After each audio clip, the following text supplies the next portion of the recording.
السلام عليكم ورحمة الله وبركاته. الحلقة دي يا جماعة هنشرح مع بعضينا كاميرا لسه جاية لي حالا، جاية لي من شركة ارمكس. تمام، لسه جاية من شوية. انا فتحها قبل كده كنت عشان اطمن ايه اللي معاها. الكاميرا نيكون 5 دي 5600. تمام. الكاميرا جاية لي النهاردة من ساعتين كده. تمام. وجاي معاها لينس 18 55 200.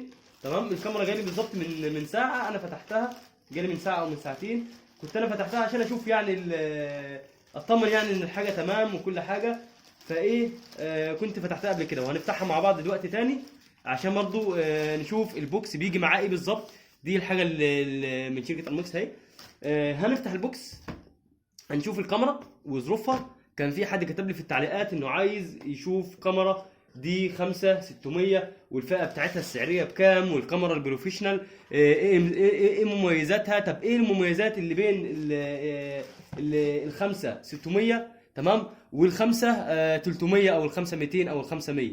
ناس كتير بتسأل الخمسة 500 والخمسة 600 ايه الفرق بينهم. في الحلقة دي هنعرف الفرق بينهم وهنعرف بالظبط الكاميرا بيجي معاها ايه. الكاميرا دي جاية مستعملة يا جماعة، مش جاية جديدة عشان الكل يكون عارف. الكاميرا اهي. تمام. ما شاء الله الكاميرا بيرفكت، حلوة كويسة جدا، حالتها كويسة بالفئة السعرية اللي انا جايبها بيها. الكاميرا جاي معاها بيتر جرين. تمام. وجاي معاها اللينس بتاعها 18 ال 55. تمام. وجاي معاها الفلتر. جاي معاها ايه تاني؟ الشاحن بتاعها الاصلي. وجاي معاها الشاحن الحزام بتاع نيكون والكتالوج والحاجه ديت يعني زي ما انتم شايفين كده. تمام. والكتالوج والحاجه والكابلات والحاجه دي كلها والاسطوانه والحاجه دي. تمام. مبدئيا الكاميرا احنا هنشرحها زي كل مره بنشرح مع بعضينا. لازم اشرح الكاميرا كمالياتها وكل حاجه فيها بحيث الناس اللي اول مره تتفرج علينا تبقى فاهمه ازاي تشتغل على الكاميرا او ازاي تفتح الكاميرا، والكاميرا بالظبط ايه اللي بيشغلها وبتشتغل منين وكل حاجه. تمام. خلونا كمان نعرف حاجه مع بعضينا.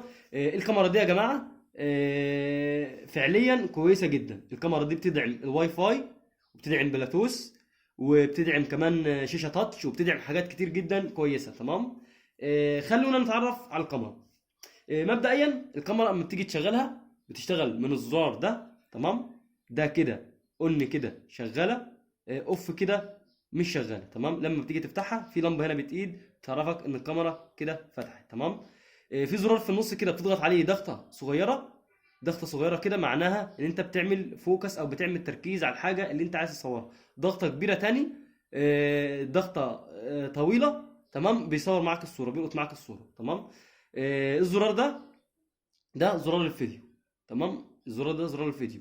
الزرار اللي فيه دون تحديدا بتاع ايه، انت ممكن تحدده على حاجه معينه انت عايزها، وممكن كمان يعني تخليه مثلا ايه على الحاجه بتاعت وضع بلاده. وهو تحديدا جاي من متحدد بيجيب هو بيدخل لي على فلاتر الصور. يعني بيخيرك الصوره اللي عايز تصور طبيعه او عايز تصور مثلا بحر، عايز تصور مثلا اشخاص، عايز تصور مثلا منتجات. ده كله بيبقى متخصص من الزرار ده. في كمان دي الاوضاع بتاعت الكاميرا، الاوتو والمانوال والبسير والاسم يعني اوضاع الكاميرا كلها. فاهمني؟ في الوضع الاوتو اللي دايما بنشتغل عليه. الناس اللي مش فاهمه اول ما بتفتح الكاميرا بتشتغل بتبقى جالك على الوضع الاوتو ده، انت بتشغلها على طول على الوضع الاوتو بتبقى هي كده الكاميرا بروفيشنال تصور بيها، بتصور معاك، هي بتظبط نفسها بنفسها وبتصور. اما الوضع المانوال ده انت طبعا بتعلل، ممكن تعلل الشطر او ممكن تقلله او الايزو والحاجات دي كلها من ايه من على المانوال. تمام. هنشرح المانوال ده بعدين. ده زرار كده بتجيبه كده بيشرح لك، بيجيب لك الفي فولدر، بيفتح لك هنا الصوره بتاعت الشاشه. تمام. الزرار ده بتاع الايزو والشطر، بيعلي الايزو والشطر. تمام. الزرار هو المفروض ان هو متخصص برضه على الكاميرا لقفل الشاشه وفتحها. الزرار اللي في ريحه مش متخصص بيه حاجه، فاضي. تمام. ده الزرار بتاع المعرض اللي بيعرض لك الاستوديو. الزرار اللي تحته بتاع لما تكون فاتح مثلا الكاميرا وعايز مثلا يعني هو له اعداد معينه. يعني هو المفروض ان الضبط بتاعه في تظبيط الفوكس والحاجات دي كلها. تمام. ولكن انت برضو ممكن تحط له اي حاجه من عندك، ممكن تخيره او ممكن تحط تخليه مثلا حسب ما انت عايز. في زرار الاوكي والحاجات دي، وده زرار الزوم اللي بيبعد ويقرب، دي زرار المسح، ده الزرار اللي بيجيب القايمه. تمام. ده زرار الفلاش، انا دايما بخصصه للفلاش. الزرار اللي تحته ده مش متخصص لحاجه، وفي زرار هنا بيجي برضو وده مش متخصص لحاجه. تمام. كمان في حاجه هنا صغيره اهي، تمام، ما ننساهاش دي، بتاعه اللي نظره ضعيف او حاجه، لو واحد نظره ضعيف او مثلا نظره مثلا يعني بيقرب لك المسافه ويبعتها من العدسه الصغيره دي. تمام. لحد كده تمام. تمام. في كمان بقى شويه حاجات في الكاميرا. هنا المدخل ده اللي بيعرض على الشاشه الحديثه، ليه كابل بيعرض على الشاشه الحديثه. تمام. بتشغل الفيديوهات والحاجه بتاعتك على الشاشه مباشره. هنا مدخل الكارت الميموري اهو، تضغط عليه ضغطه صغيره كده بيخرج وتدخله. اول ما بتدخل الكارت ميموري تضغط عليه الضغطه كده هتلاقي اللمبه دي قلت. تمام. في كمان مدخل هنا لل ده مدخل اللي فوق ده بتاع الكمبيوتر، الكابل بتاع الكمبيوتر. اللي تحته دوت الام اي سي ده المايك الخارجي. واللي تحت خالص دون بصراحه مش عارف بتاع ايه مجربتهوش. الكاميرا لسه جايه لي اصلا فما حاولتش انا اجربها. تمام. الكاميرا ديت يا جماعه فيها شويه مميزات حلوه جدا، يعني هي احسن من كاميرا. في ناس بتقول هي احسن ولا ال 5500 احسن. فطبعا كل حاجه بتتميز بحاجتها. يعني ايه كل حاجه بتتميز بحاجتها؟ يعني معلش لو عايز اشيل 5500 مش هتبقى عمرها زي ال 5600. ليه؟ لان ال 5600 فيها حاط لك فيها بلوتوث زياده، حاط لك فيها بعض حاجات، نقط الفوكس بتاعتها اعلى من 500. كمان الغطا بتاعها بيفتح كده بيلف 180 درجه للناس طبعا اللي اول مره تشوف الخمسه، وهنا بيلف كده 25 درجه. تمام.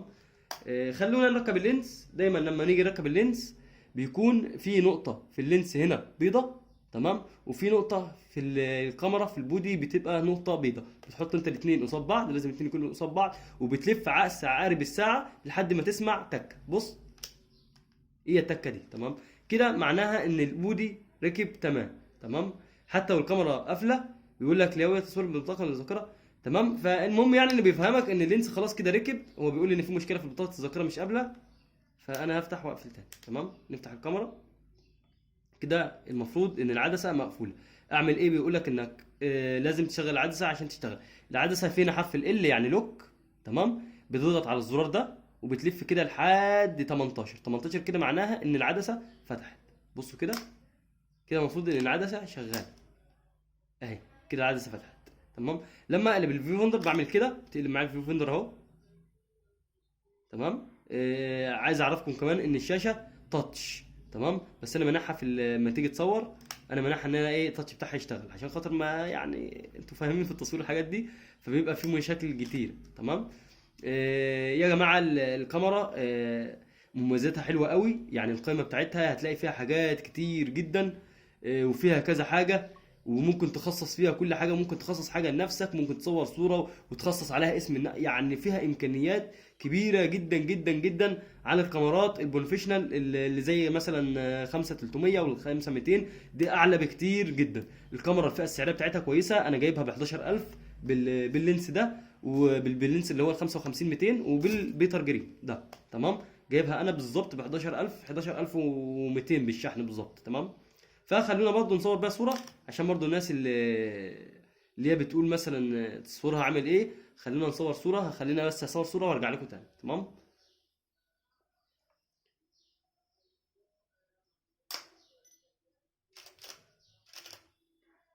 بصوا دي صوره انا لسه لقيتها حالا. الوانها جميله جدا. تمام. بالنسبه للصور الوانها جميله جدا، وكمان السطوع بتاعها حلو.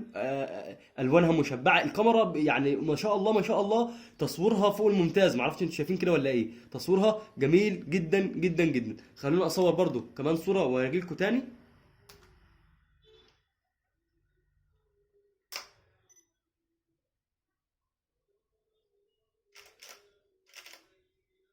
بصوا دي صوره تانية. ما شاء الله، ما اعرفش يا ظهر عندكم ولا ايه بالحلاوه اللي انا شايفها في الصوره. يعني الوانها جميله جدا، وتصويرها اجمل من كده مفيش. عايز اعرفكم كمان ان الكاميرا دي يا جماعه يعني الناس اللي عايزه تبدا تصوير، او الناس اللي عايزه تصور وعايزه تبدا تصوير ومش عارفه تجيب كاميرا ايه ومحتاره، وتقول لي مثلا في كاميرا معينه انا عايز اجيبها، وفي كذا مش عارف ايه عايز اجيبه. فانا بصراحه اقول لك على الكاميرا دي كويسه جدا، هاتها وعلى ضمانتي. الناس اللي مش فاهمه في التصوير او الناس اللي اول مره تشيل كاميرات، الكاميرا دي الفئه السعريه بتاعتها جميله جدا، من غير اللينس اللي انا جايبه ممكن تعملها 8000 جنيه. لو انت مثلا الفلوس اللي معاك ما تكملش، ممكن مثلا تشوف واحده شطرها عالي شويه، يكون مثلا شطر 70 او شطر 80، ممكن تلاقيها ب 6500 او 7000. تمام. الكاميرا حلوه ما شاء الله عليها.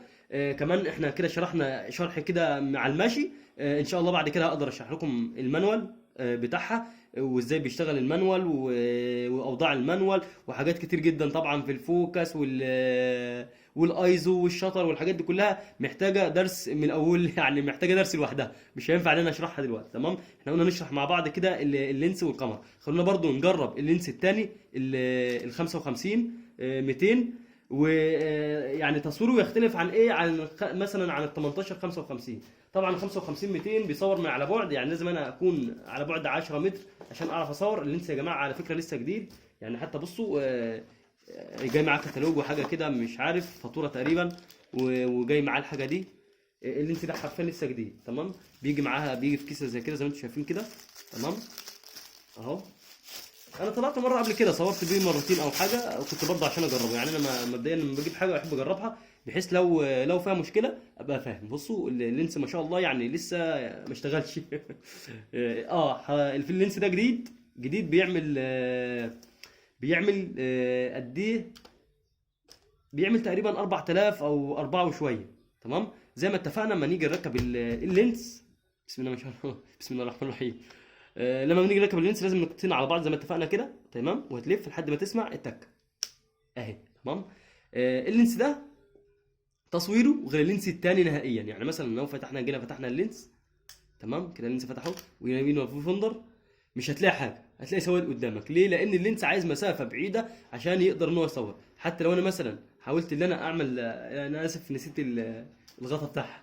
بصوا هتلاقيه مقرب جدا. يعني حتى لو انا حاولت ان انا مثلا اعمل فوكس على الحاجه اللي قدامي، او احاول ان انا اعمل تركيز، مفيش، لان هو ده اوطى حاجه فيها، بيصور على بعد. وليكن مثلا هنصور حاجه، هصور صوره وارجع لكم. تمام. ثواني.